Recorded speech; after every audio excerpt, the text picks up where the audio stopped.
제가 대학생 시절에 한국교회의 파장을 일으킨 책이 한 권이 있는데 그 책의 이름이 가게에 흐르는 저주를 끊어야 산다라는 책이었습니다.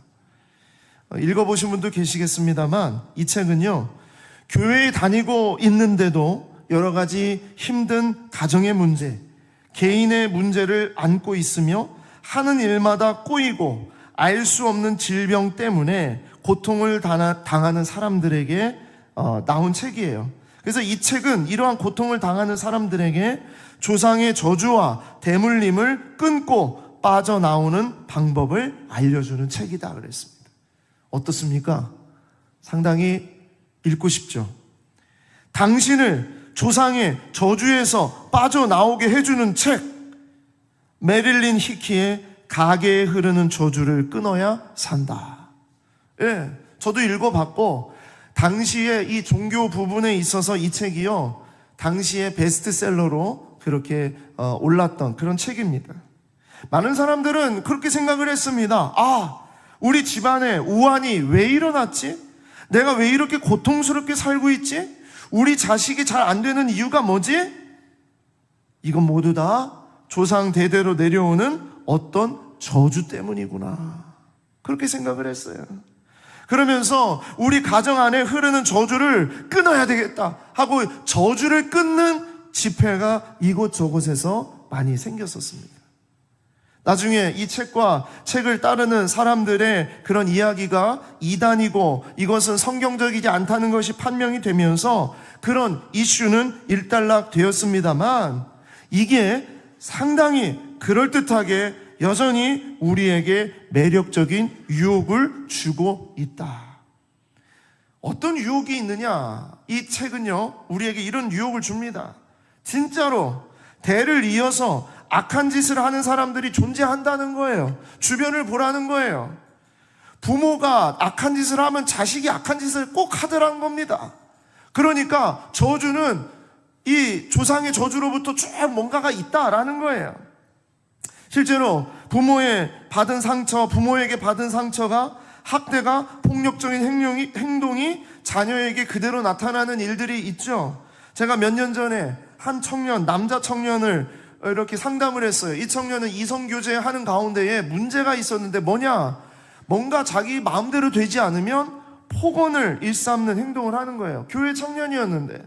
그래서 교제하던 자매가 너무 힘들고 어려워해서 그래서 상담을 요청을 해서 몇 달 동안 상담을 했던 적이 있습니다. 근데 알고 보았더니 어릴 적부터 이 형제는 아버지에게 폭언과 폭행을 받고 자랐다는 것을 알게 된 거예요.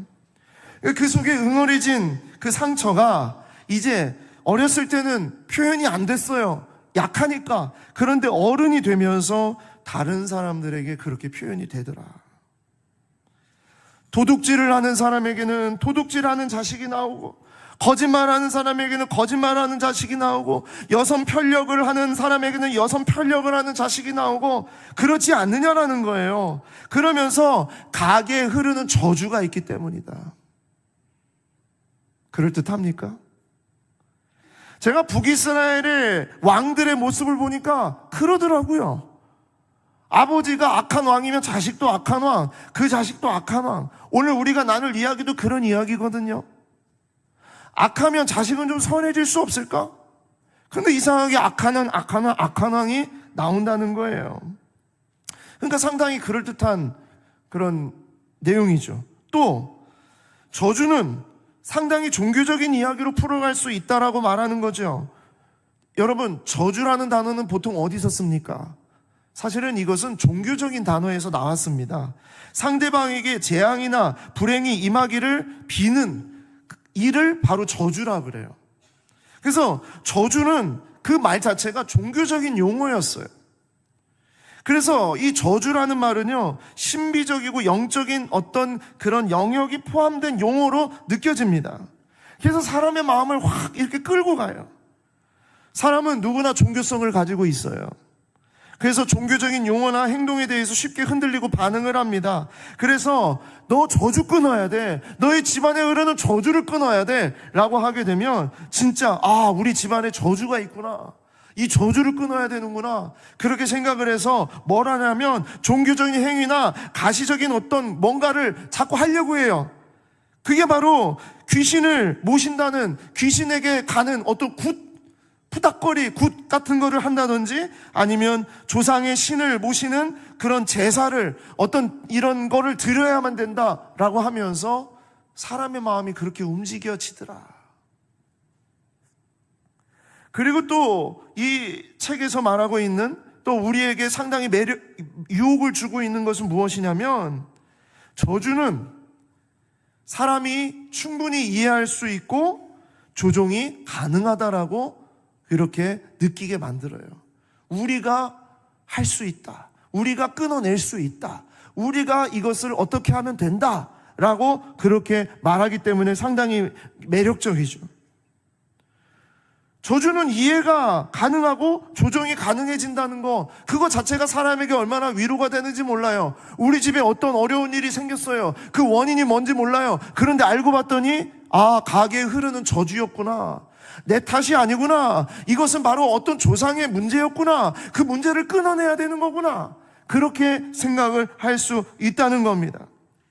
그래서 더 나아가서 조종이 가능해지는 거예요. 아까 말씀드린 대로 구슬한다든지 푸닥거리를 해서 그 문제를 해결해낼 수 있다라고 생각을 하는 겁니다. 많은 돈을 들여서 부적을 사고 신비한 어떤 그림이나 도구를 자기 집에다가 딱 놓으면, 그러면 저주받지 않는다, 귀신이 떠나간다, 그런 이야기를 할 수 있다는 거예요. 제가 한 교회에 목사님 목양실에 갔어요. 제가 좋아하는 형님 선배인데, 갔더니 가운데에 딱 유골함 하나가 그 테이블 가운데 딱 놓여져 있더라고요. 물었습니다. 형님, 이게 뭡니까? 이게 지금 뭐 하는 짓입니까? 하고서 저는 이제 형님에게 이런 어떤 나쁜 어떤 이런 샤머니즘적인 그런 거 생각하고서 막 뭐라고 했더니 형님이, 그런 거 아니야 임마, 늘 이걸 보면서 내가 죽어야지, 내가 죽어야지, 그 생각하는 거야, 그러는 거더라고요. 그럼 우리가 어떤 문제가 있을 때, 힘든 일이 있을 때 자꾸 뭔가 우리의 힘으로 그걸 조종할 수 있고 가능하다라고 생각하게 만들어버려요. 그러니까 교회를 다녀도, 예수를 믿어도 샤머니즘적인, 미신적인 그런 어떤 종교 생활에 혹할 때가 있다는 말이에요. 그런데 이 모든 것은 다 아주 위험한 함정이 도사리고 있다, 성경적이지 않다, 그 얘기를 하는 겁니다. 왜냐? 저주는 어떤 가게에만 흐르는 것이 아닙니다. 저주는요, 본질적인 우리 모든 인류가 가지고 있는 죄의 결과예요. 어떤 가게에 흐르는 저주가 아니라 우리 모두가 가지고 있는 저주예요. 우리가 하나님 앞에서 범죄해서 죄를 졌기 때문에 우리가 다 저주받은 자로, 하나님으로부터 저주받은, 심판받은 백성으로 살아가는 모두가 가지고 있는 그런 결과입니다. 그래서 가게에 흐르는 저주의 문제가 아니라 우리의 마음속에 깊이 뿌리 내리고 있는 이 죄성, 악함에 대한 문제라는 거죠. 그리고 저주는요, 종교적인 이야기가 아닙니다. 종교적인 영역에서만 나누는 이야기가 아니에요. 이것은 실제이고 우리 삶의 모든 영역에서 다뤄져야 되는 죄의 사슬과 같은 겁니다. 누구나 묶여 있었던 죄의 사슬과 같은 거예요.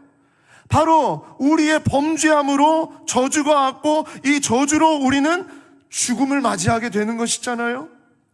질병, 가난과 상처, 그리고 여러 가지 고통, 다 저주받은 우리들의 삶 속에 일어나는 겁니다. 실제라는 얘기예요. 그러니까 이것은 어떤 종교적인 영역에서만 다루는 얘기가 아니라 우리의 모든 영역에서 다뤄져야 되는 얘기라는 겁니다. 그런데 중요한 것이 무엇이냐? 이것이 우리의 능력으로, 우리의 조종으로 가능한 것이 아니라는 거예요. 오직 이 저주를 풀 수 있고 해결할 수 있는 것이 누구냐? 그분이 저주의 사슬과 저주의 모든 것을 선포하신 그분만이 이 문제를 해결하고 풀어주실 수 있다는 거죠. 그분이 누굽니까? 그 저주의 사슬과 고리를 끊고 모든 죽음을 영원한 삶으로 옮겨주신 우리 주 예수 그리스도인 줄 믿습니다.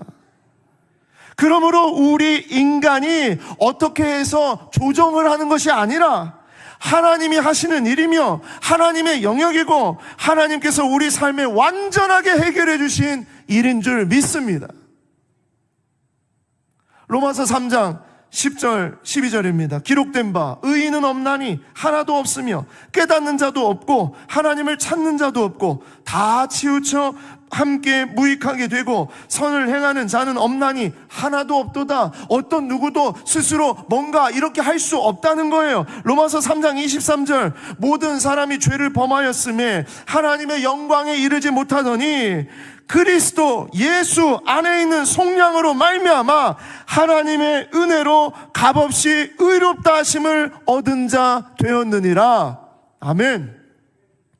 예수 그리스도를 믿는 자는 누구든지 멸망하지 않고 영생을 얻는 줄 믿습니다. 이 저주의 모든 문제가 해결이 되는 거예요. 예수 그리스도를 믿음으로, 예수 그리스도를 의지함으로, 예수님이 정말 나의 구주이심을 고백함으로 이 모든 저주가 해결이 되는 거예요. 어떤 집회에 가야만, 어떤 산에 가야만, 어떤 자리에 가야만 저주를 끊을 수 있는 게 아니라는 겁니다. 로마서 3장 27절입니다. 그런즉 자랑할 때가 어디 있느냐? 있을 수 없느니라. 무슨 법으로냐? 행위로냐? 아니라 오직 믿음의 법으로니라. 그러므로 사람이 의롭다 하심을 얻는 것은 율법의 행위에 있지 않고 믿음으로 되는 줄 우리가 인정하노라. 자, 그런데 오늘 본문의 말씀과 제가 지금 말씀드린 이 이야기가 무슨 상관이 있을까요?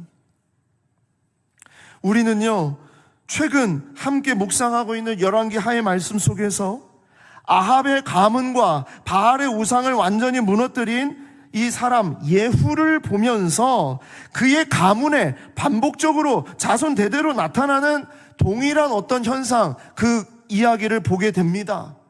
이걸 보면서 마치 어떻게 생각을 하냐면 이 가문에 저주가 들렸구나, 이 가문이 그런 저주의 가문이구나, 그렇게 생각을 한다는 거죠. 자, 열왕기하 10장 28절 29절입니다. 예후가 이와 같이 이스라엘 중에서 바알을 멸하였으나 이스라엘에게 범죄하게 한 느밧의 아들 여로보암의 죄 곧 베델과 단에 있는 금송아지를 섬기는 죄에서는 떠나지 아니하였더라. 자, 예후가 그렇게 했는데 열왕기하 13장에 보니까 그의 아들이 또 그래요. 유다왕 아하시아의 아들 요아스의 제23년에 예후의 아들 여호아하스가 사마리아에서 이스라엘 왕이 되어 17년간 다스리며 여호와 보시기에 악을 행하여 이스라엘에게 범죄하게 한 느밧의 아들 여로보암의 죄를 따라가고 거기서 떠나지 아니하였으므로.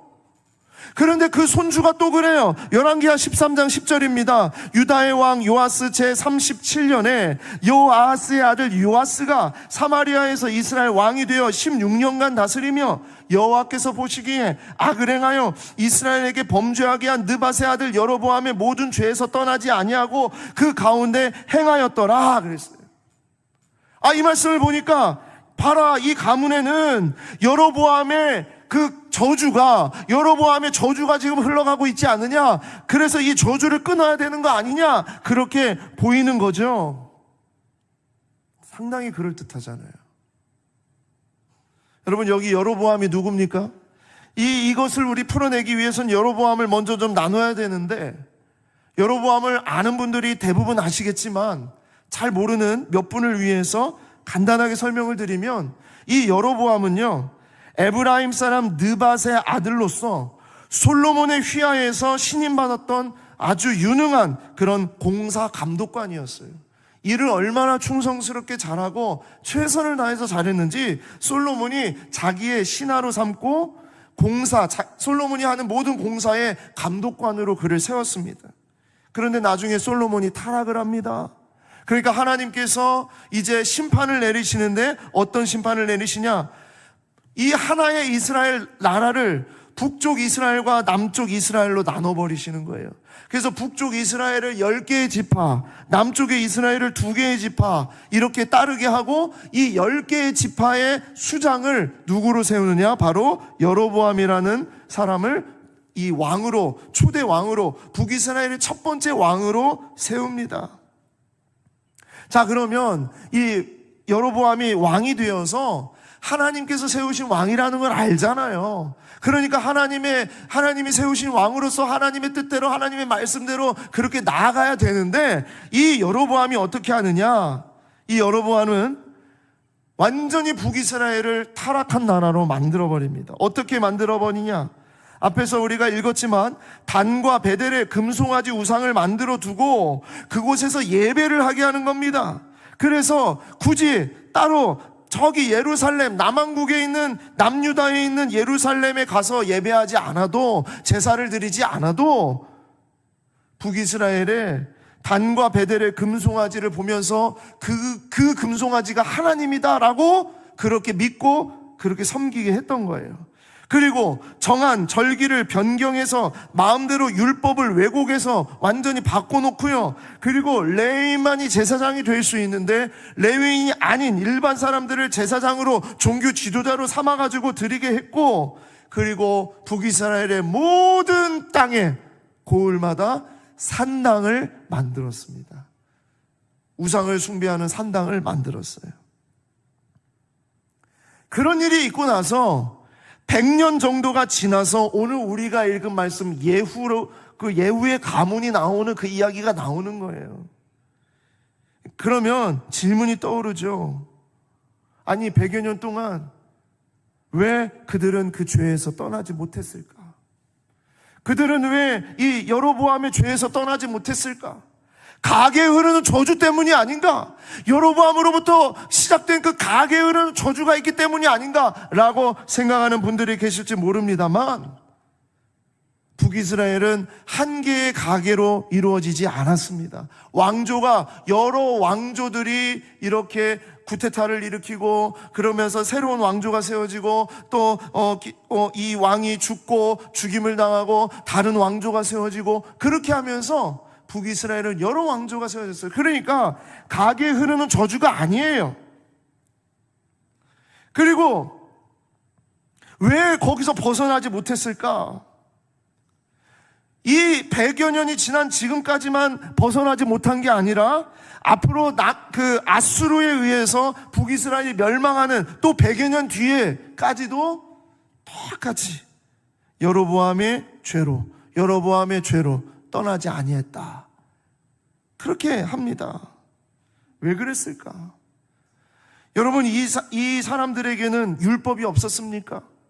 아니요. 모세로부터 전해오는 하나님의 율법이 있었어요. 그리고 우리가 잘 알다시피 엘리야와 엘리사, 그런 수많은 선지자들이 그 가운데에서 정말 자기의 목숨을 걸고 하나님의 말씀을 전하는 일이 있었고요. 예언자들이 지속적으로 경고를 했고, 그리고 이 역사 속에 하나님의 일하심과 인도하심이 너무너무나 가득했어요. 그런 역사가 있고 그런 이야기가 존재하는데도 그들은 왜 그렇게 거기에서 떠나지 못했을까? 집안 그 가문 사람들에게 흐르는 저주 때문이 아니라는 거예요. 그것이 뭐냐?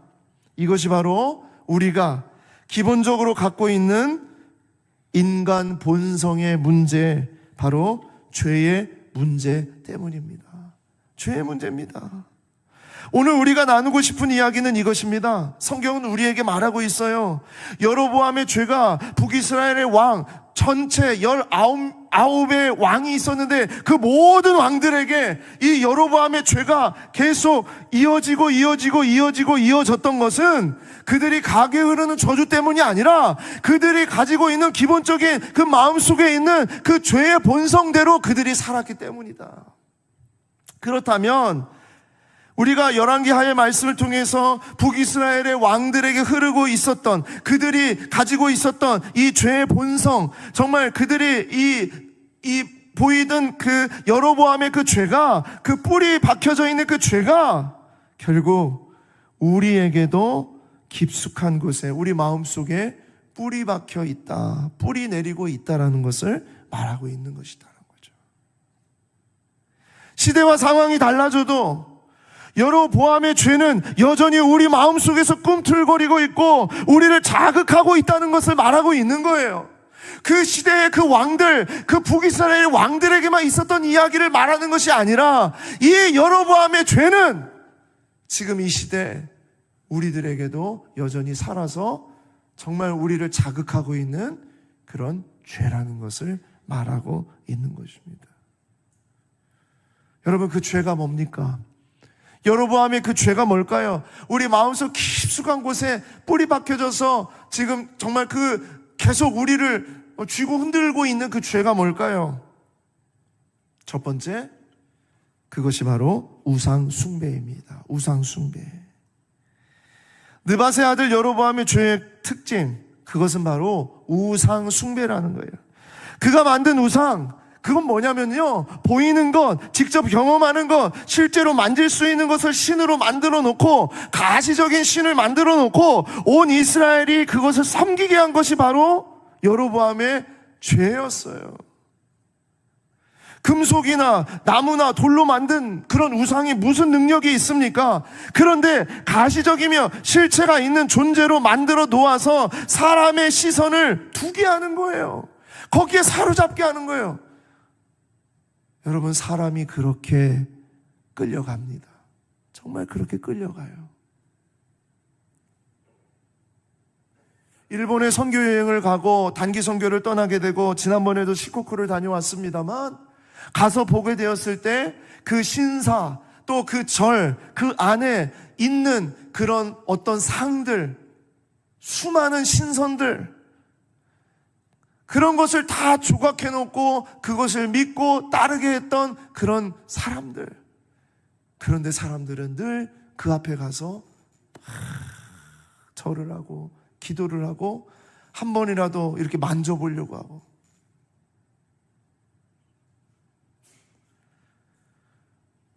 근데 하나님 믿는 건 어려워요. 왜?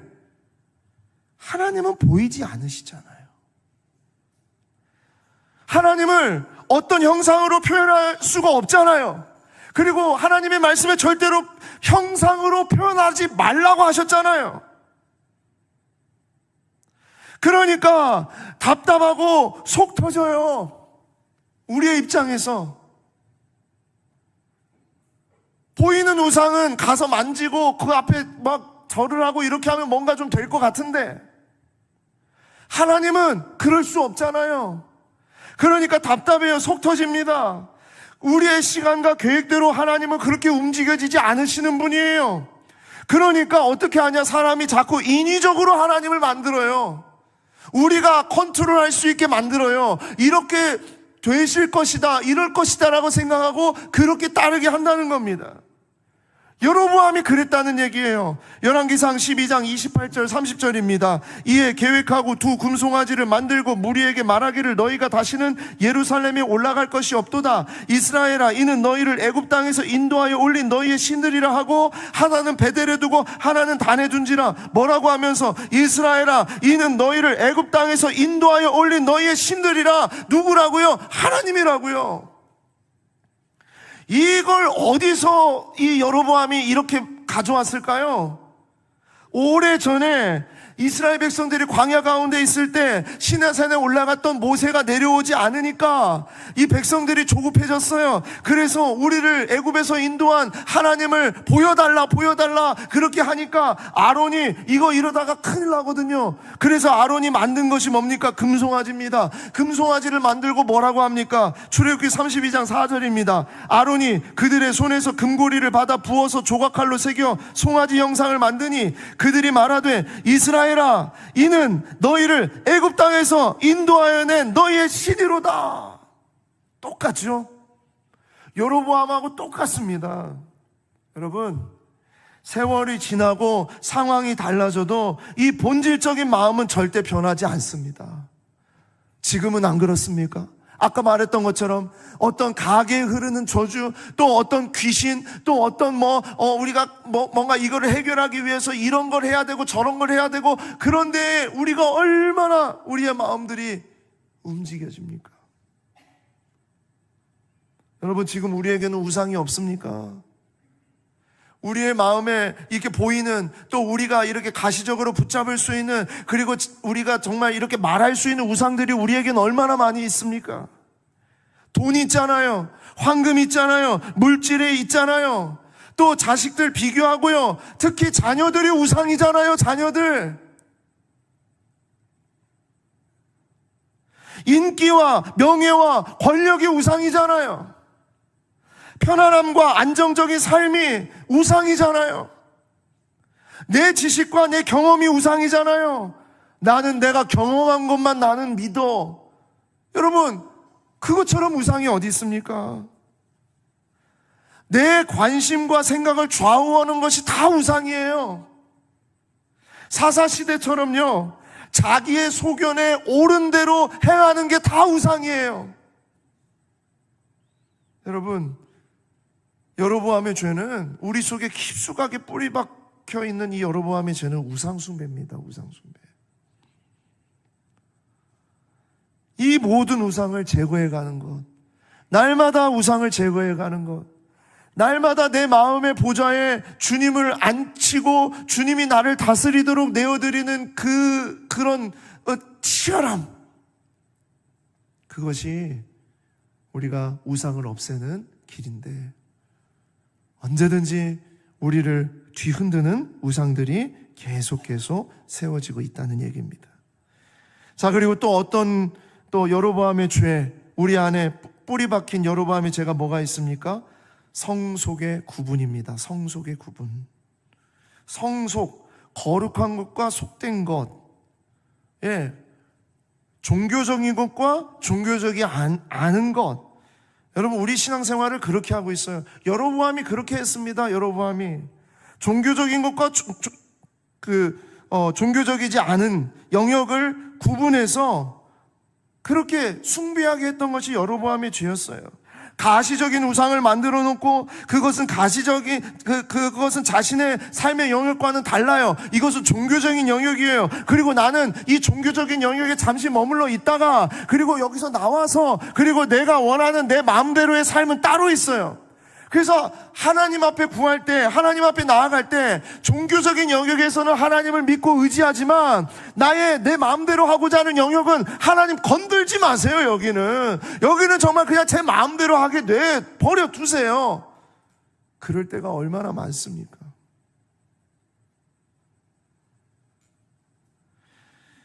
그러다가 좀 어려운 일이 있을 때, 힘든 일이 있을 때, 정말 고통스러운 일이 있을 때, 그럴 때는 종교적인 자리에 와서 뭔가 뜨겁게 열정적으로 열심히 하려고 하고, 그리고 그 일이 해결이 되면 다시 내 삶, 내 마음대로의 삶, 내 영역, 여기는 하나님이 안 계셔, 여기는 내가 왕이야, 그런 곳으로 가버리지 않습니까?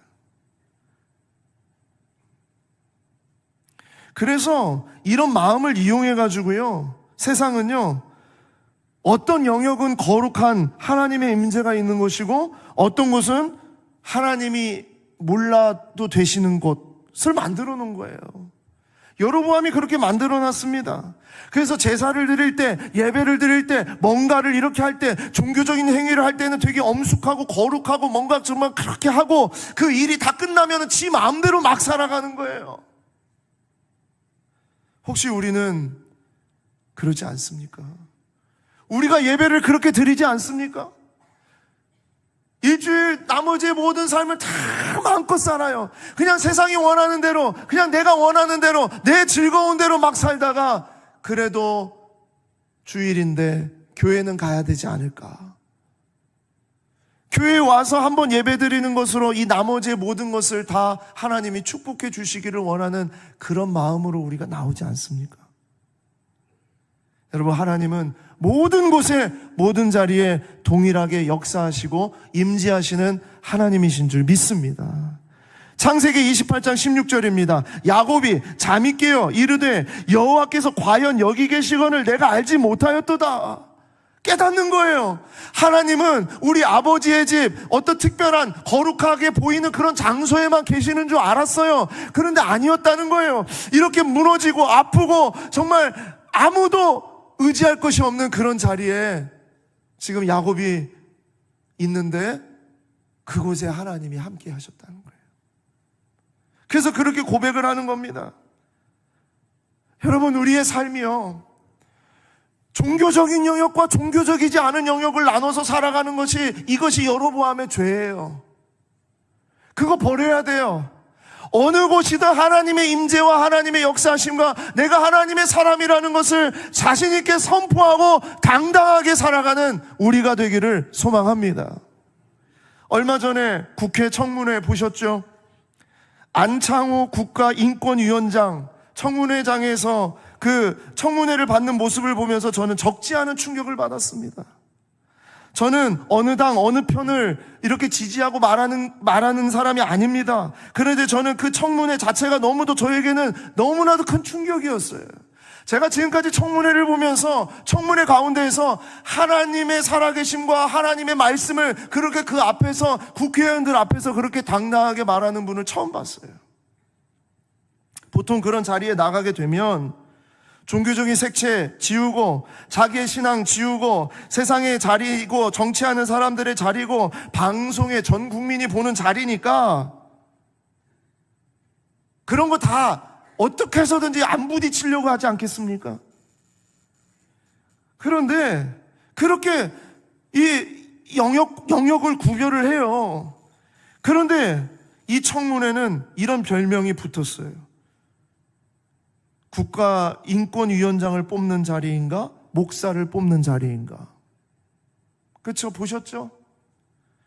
한 국회의원이 질문을 합니다. 여러 가지 이제 얘기를 하면서 진화론을 학교에서 가르친다면 창조론도 가르쳐야 된다고 생각합니다. 왜냐하면 이것은 신앙의 문제이기 때문입니다. 하고 이렇게 얘기하니까 한 국회의원이 이렇게 질문해요. 창조론이 도대체 뭡니까? 그러면 그것은 그냥 교회에서 하는 말로써 예수 믿는 기독교인들이 하는 말로써 이런 것입니다. 그래야 되잖아요. 근데 뭐라고 말해요? 그 자리에서 하나님께서 천지를 창조하셨습니다 라고 말을 하는 거예요. 내가 잘못 봤나? 청문회를? 그러면서 성경의 말씀이 사실이고 성경의 말씀이 기준이고 성경의 말씀대로 우리가 정말 우리의 자녀들에게도 가르쳐야 됩니다라고 그 앞에서 말할 수 있다는 것, 저는 정말 거기서 충격을 받았습니다. 저는 1차적으로 저분 엄청난 공격받겠다, 이런 단체에서 저런 단체에서 여기서 저기서 엄청난 공격을 당연히 받겠죠.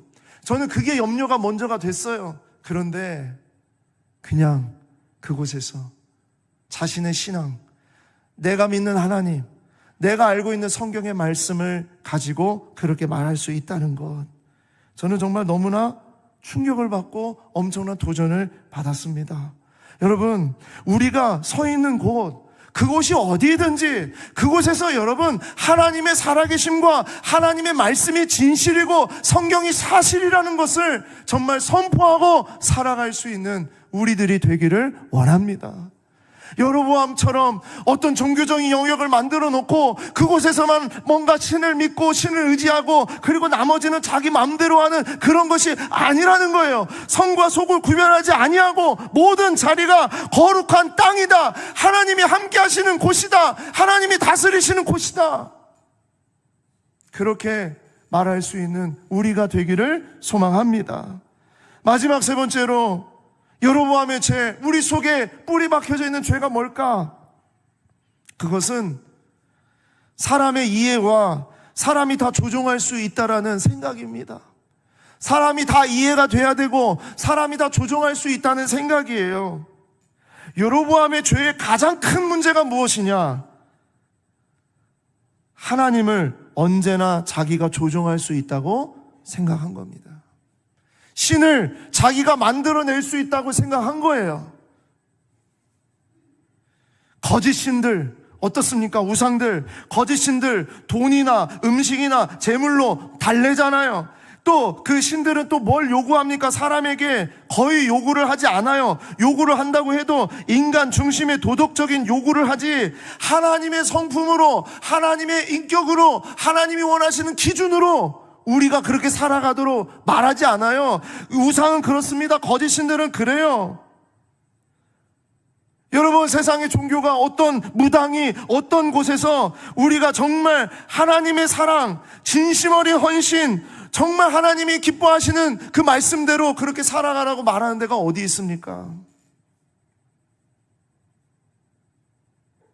심지어 우리하고 이렇게 가깝다고 느껴지는 천주교 성당 다니는 분들한테 왜 성당을 다니세요? 우리 교회 오시면 너무나 좋은데, 성당 가면 담배도 피고 술도 마시고 제사도 드리고 그런 거 하나도 터치 안 하는데 교회에만 가면 그렇게 하지 말라 하더라고요. 다 들어보셨잖아요, 그 얘기.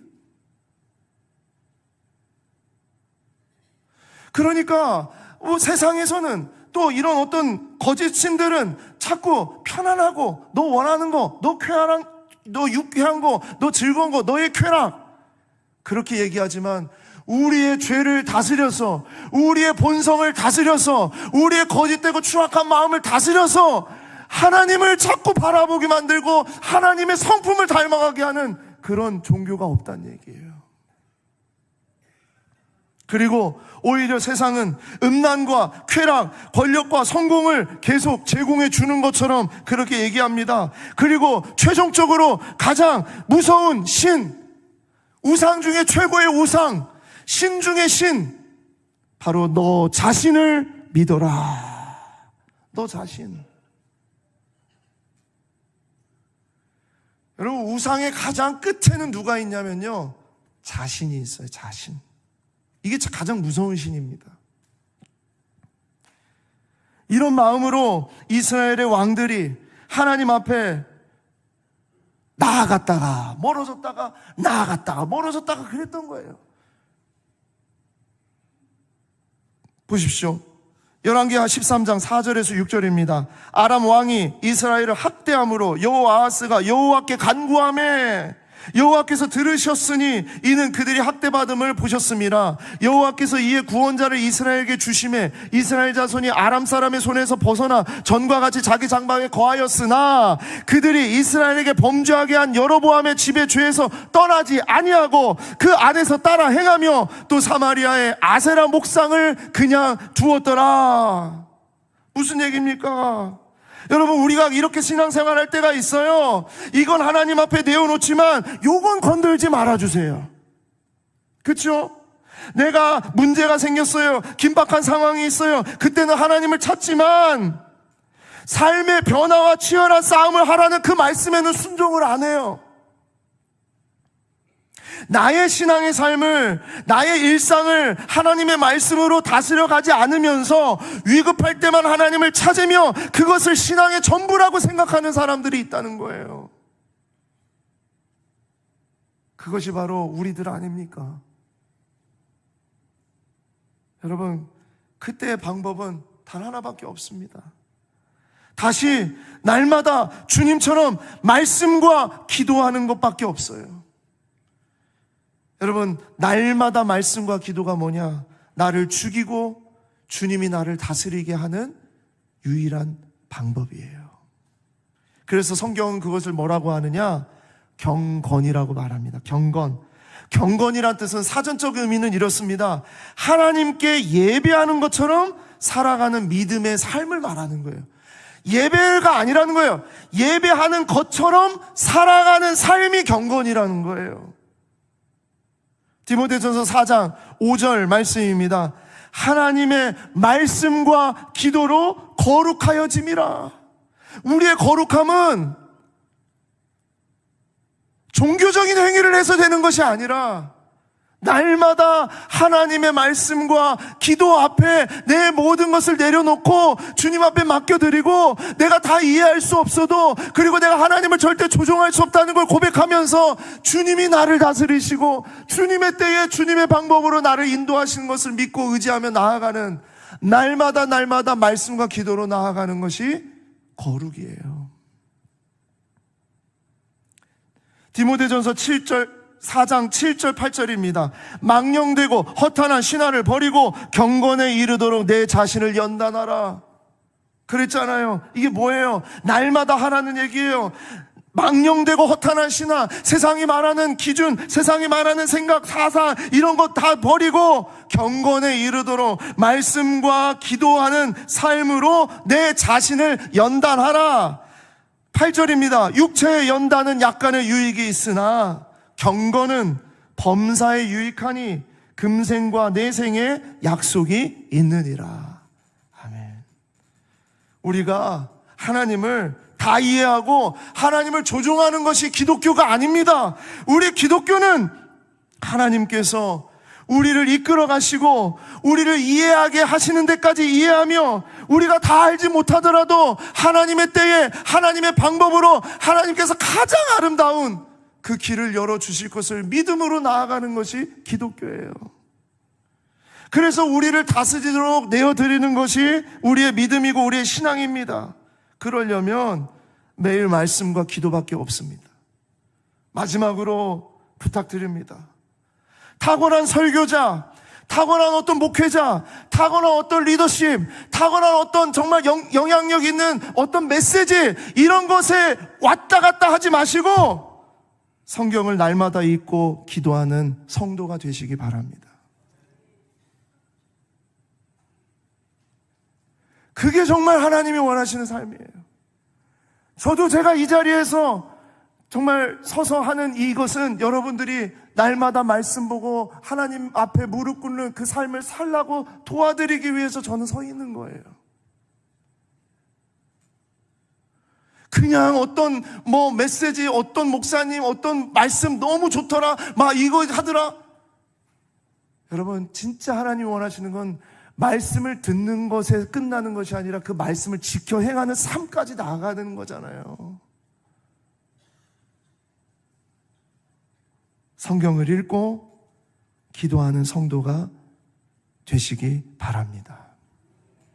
오늘 말씀 속에 우리에게 말씀하신 우리에게 있는 여로보암의 죄, 지금도 꿈틀거리고 있는 여로보암의 죄, 우상 숭배, 그리고 성속의 구분, 그리고 우리들의 이해와 우리들이 하나님을 조종하려고 하는 것, 이것이 다 여로보암의 죄예요. 우리 마음속 깊숙이 뿌리 내리고 있는, 늘 이것과 치열하게 싸우면서 하나님 바라보시고 하나님이 우리를 다스리게 하시며 하나님 앞에 내어드리며 기도하며 주님의 말씀대로 단 한 절이라도 그 말씀대로 살아가기를 소망하며 몸부림치는 여러분과 제가 되기를 소망합니다.